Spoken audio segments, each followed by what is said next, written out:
Comment retrouver confiance en soi dans nos relations, dans notre travail, dans notre vie sociale? Comment retrouver sa confiance surtout lorsqu'on a l'impression de l'avoir perdue depuis longtemps? Pour répondre à cette question, j'aimerais vous parler du combat entre le Bouddha et le dragon.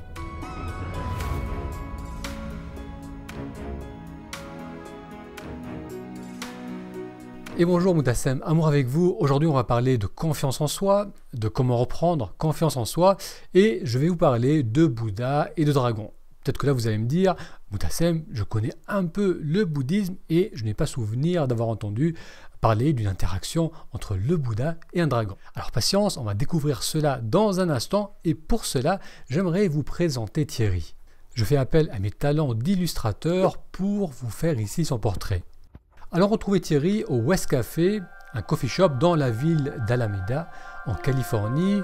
Thierry est franco-américain, à l'âge de 14 ans, il a quitté la France pour aller retrouver sa mère aux États-Unis. Aujourd'hui il a 40 ans, ou très bientôt 40 ans, et sur l'ordinateur ouvert devant lui, il travaille sur l'écriture d'un script pour un long métrage. C'est une réécriture pour coller davantage aux demandes des studios. Mais Thierry a du mal à se concentrer, son regard glisse de l'écran de l'ordinateur vers l'écran du téléphone posé devant lui, vers la porte de l'entrée qui s'ouvre régulièrement. Ce qui lui travaille, c'est que très bientôt, la semaine prochaine, il va avoir 40 ans, il va fêter ses 40 ans, il sait que c'est qu'un chiffre, mais c'est un rappel du temps qui passe, c'est un moment pour faire le bilan. Et Thierry se sent un peu perdu.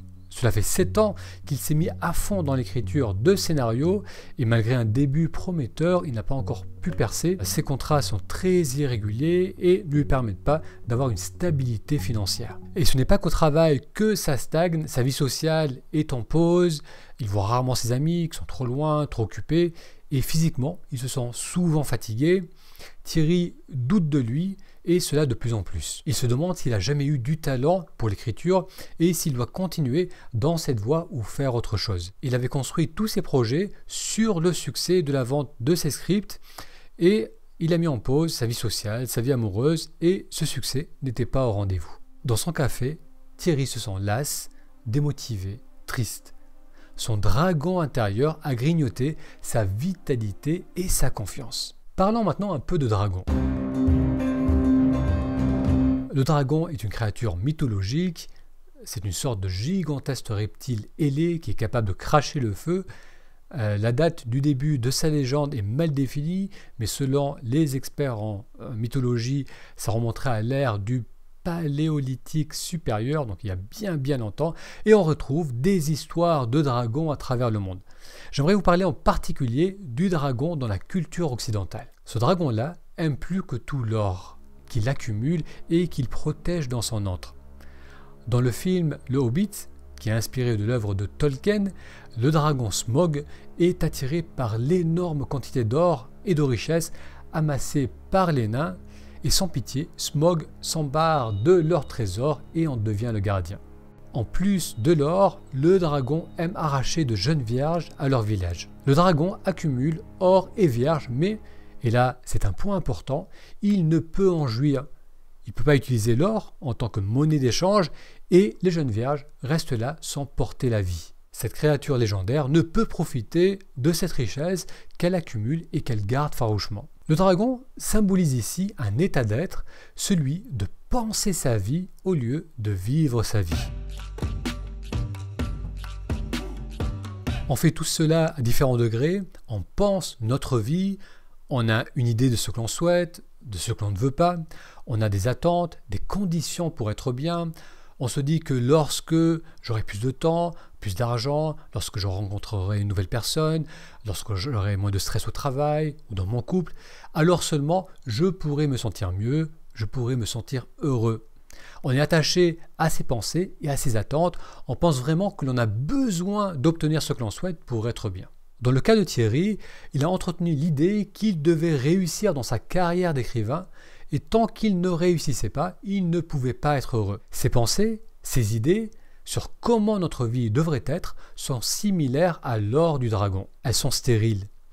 Ce sont des pensées qui tournent en boucle mais qui n'amènent pas d'action, pas de vrai changement. Ce sont des pensées récurrentes, comme une radio qui serait coincée sur la même émission et qui ressasse sans cesse la même chose. On se répète mentalement ce qui ne va pas en soi et à l'extérieur et ce qui doit changer. Tout comme entre les griffes du dragon, l'or perd son énergie de transformation parce que les pièces d'or représentent ici un médium d'échange. Eh bien, ces pensées récurrentes qu'on entretient restent dans le domaine du mental et n'aboutissent pas à des actions constructives. Pire, ces pensées nous emprisonnent et nous limitent. On a vu qu'une fois que le dragon a accumulé sa richesse, il la protège farouchement. Dans les contes et légendes, un dragon peut rester pendant des centenaires dans son antre, gardant son pactole pour seulement sortir de sa torpeur lorsqu'il y a un chevalier téméraire qui vient le défier. De la même façon, on peut être attaché à nos pensées, à une certaine idée de comment notre vie devrait être, au risque de se limiter et de s'enfermer dans une vie d'attente. On protège nos attentes, nos désirs, comme le dragon protège son or. Et en faisant cela, on s'emprisonne et on se limite. Et c'est ce qu'a fait Thierry. À uniquement se focaliser sur ses attentes par rapport à son travail, il a négligé les autres aspects de sa vie, il s'était emprisonné dans une vie conditionnelle où il devait d'abord réussir au travail pour ensuite profiter du reste. Pour résultat, il n'était pas comblé dans son travail ni dans les autres domaines de sa vie, que ce soit sa vie sociale, relationnelle, et à l'aube de ses 40 ans, il n'était plus sûr de savoir comment être heureux à nouveau. Retrouvons Thierry 3 semaines après notre première rencontre avec lui. Il se promène actuellement dans le parc du Golden Gate à San Francisco. Malgré que San Francisco se trouve à seulement 30 minutes de son domicile, cela faisait quelques mois qu'il n'avait pas été dans cette belle ville et il se promène actuellement avec un ami de jeunesse, Marc, qui était là pour visiter ses parents. Thierry remarqua que Marc n'avait pas changé, malgré que ça faisait 5 ans qu'il ne l'avait pas vu. Il avait toujours sa bonne humeur et sa grande vitalité. Thierry était content de pouvoir revoir son ami, mais en même temps, cela lui causait comme une petite gêne, une oppression au niveau de la poitrine. Il se dit mentalement, moi aussi dans ma jeunesse, j'avais ce même enthousiasme, cette même énergie, cette confiance, et maintenant, je ressens cette lourdeur en moi. En se baladant, Thierry ne voulait pas au début transmettre sa petite vibe, mais il finit tout de même par partager ses doutes par rapport à son travail et à sa vie en général. Marc l'écouta attentivement et finit par simplement lui demander « Est-ce que tu continues à nager ?» Thierry avait toujours aimé être dans l'eau, il aimait aller nager et même cette activité, il l'avait délaissée, cela faisait bien 2 ans qu'il avait été pour la dernière fois à la piscine. Devant la réponse négative de Thierry, Marc lui dit « Je pense que ça te fera du bien d'aller faire un plongeon.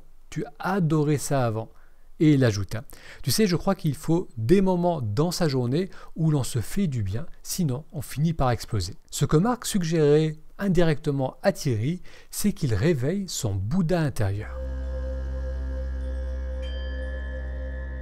Le fondateur du bouddhisme, Siddhartha Gautama, qu'on appellera ensuite le Bouddha, vécut il y a environ 2500 ans.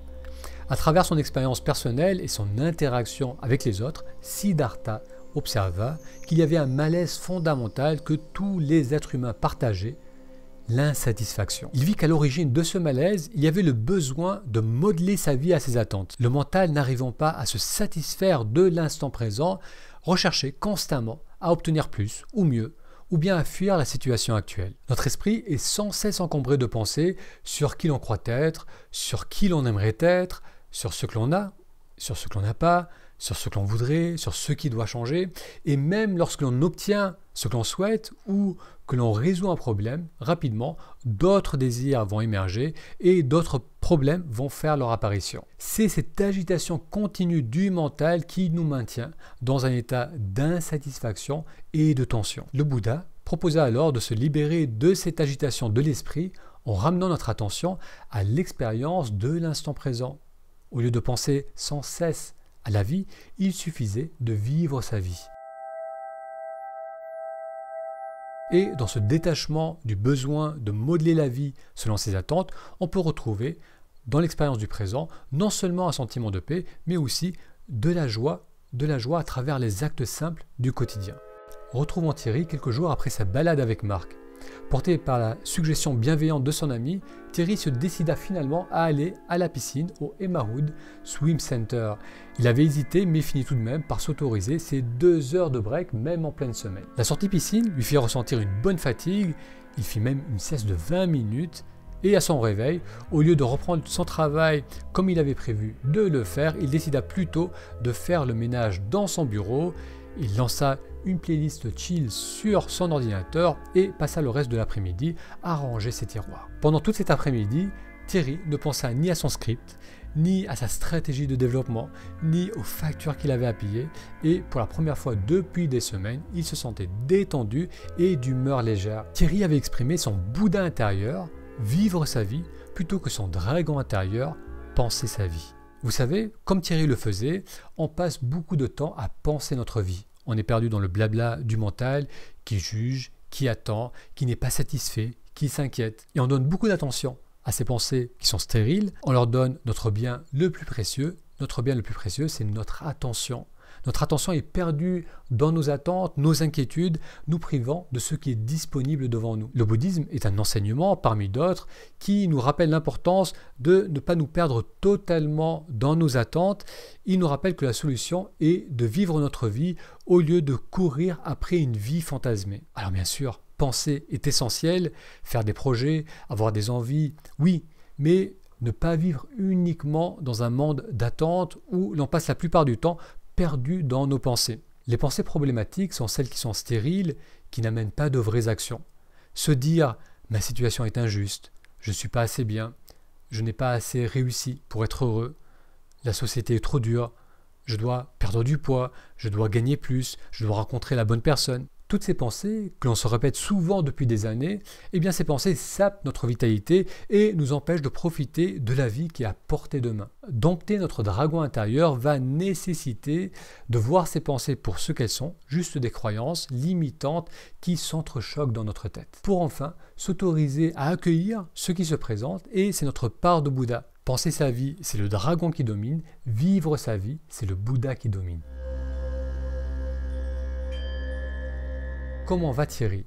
6 mois se sont passés depuis qu'il a vu Marc et on le retrouve à nouveau dans un café, dans un coffee shop, mais cette fois-ci en compagnie d'Eva qu'il a rencontrée à la natation. C'est la 3e fois qu'il la voit en dehors de la piscine et il est curieux de mieux la connaître. En plus de la natation, Thierry a commencé à faire des randonnées avec le club de sa sœur, au moins 2 sorties par mois. Il se sent beaucoup plus en forme et n'a plus que rarement des tensions et des douleurs au niveau de la nuque. Au niveau de l'écriture de ses scripts, il n'a pas encore percé, entre guillemets, mais il se met moins la pression et surtout il a retrouvé le plaisir d'écrire. Il a également commencé un job en temps partiel pour aider au niveau des finances et il s'entend bien avec ses coéquipiers. Globalement, Thierry se sent mieux, l'esprit plus léger, il ne sait pas de quoi demain sera fait, mais il a envie de continuer à se faire du bien, à moins se prendre la tête, à simplement vivre sa vie. Pour plus d'épisodes qui mixent mythologie et tradition spirituelle, philosophie et psychologie, mettez un like et je vous en proposerai de nouveaux. Domptez votre dragon, prenez soin de votre Bouddha intérieur. À très bientôt.